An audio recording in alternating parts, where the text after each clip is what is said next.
Obviously a very tough game, tough ending. It does not take a rocket scientist to figure out who can really score the ball for their team. That was the number one goal of the game, was stopping their big three. If my math is correct, they scored 70 of their 78 points, 3 guys. Not to take anything away from them. In fact, that was phenomenal. They shot the ball crazily, but that's hard to imagine that we can't stop 3 guys or make it more difficult on them. We tried. It doesn't take, again, you're watching the game. By the way, they're setting a high ball screen, kid's coming down shooting a floater over and over and over again. Or they're shooting threes at well over and over and over again. So we have to be better at it. We tried denying, we tried switching, we tried going zone at times. Nothing seemed to work. So we have to figure out how to be tougher defensively. So I thought we fought, I thought we played hard, but we have to be better and tougher defensively. Are you concerned about that side of the court, the defensive side? Yes, and even more concerned right now. We have to get guys playing tougher, harder, communicating more, all those things. That's a really tough question when, again, we just gave up 70 of 78 for 3 guys. So absolutely concerned with it. So we have to figure out what we have to do. Junk things up more, or just hold guys more accountable, or make sure we're communicating more. We try a lot of those things, obviously. I would love to say, hey, guys have hot shooting nights. That might play a little bit of role, but you can't allow them to get shots off. We went over that with Atwell over and over and over. So, yes, I do have concern, and we have to be better on that side. After Honor hit the 3 to tie it up late, was the idea press, let it sit back? What went through that defensive? So normally you make sure the guys are back in transition so that so no one's celebrating and full court pressing so they don't throw it over your head. But once you start to retreat, then you got to pick up the ball at, 70 feet away from the basket.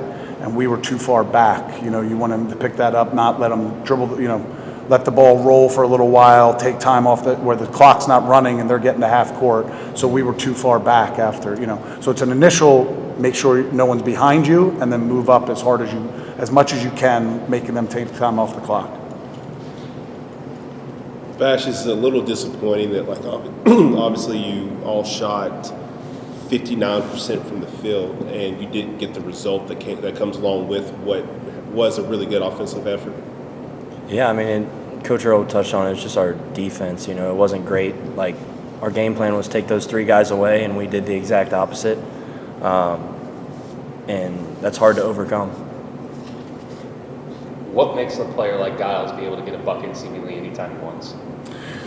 Yeah, he's a smaller guy, so you would think you could be physical with him, whatever, but he's got very good change of pace. He's fast, and he can shoot the ball. So when you're quick like that and you can shoot, it's tough sometimes for your players because you got to play up on him, but he's got a quick burst, get by. A decent amount of guys are super quick and can drive it downhill, then you can space them more. Some guys can really shoot, like Atwell, not that he can't drive, but he's a tremendous shooter. We were not up on him. Sometimes you can guard those guys a little bit better. When you can do both, that is, he's got some stuff with his game and he can shoot, he's deadly coming off ball screens, it makes it a difficult matchup. But we just had to make it harder for him than we did.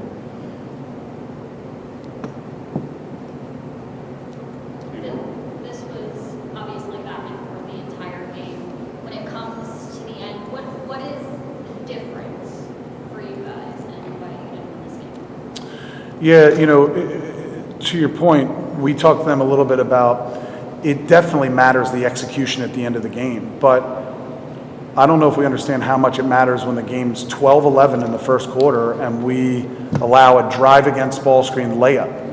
That has a huge effect on the outcome of the game.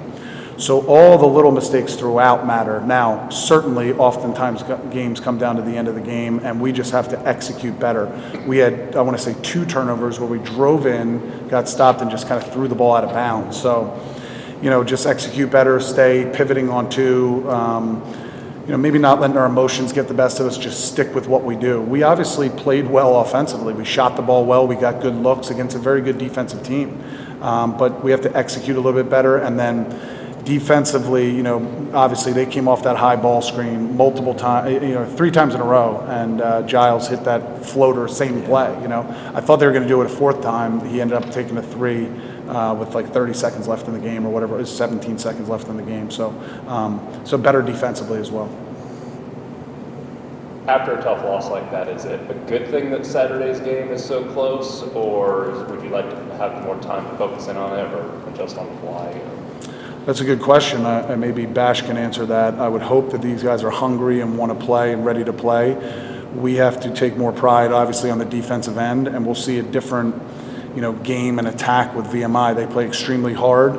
They're gonna play a lot of zone and matchup zone, so you got to attack that, and then we have to just get better defensively. So, if we have competitors, I think you want to turn the page and learn and turn the page quickly and play the next game. So I'm hoping that that's the case. Yeah, obviously you just want to turn the page quick and get in the gym and try to figure out what we can do better to win games.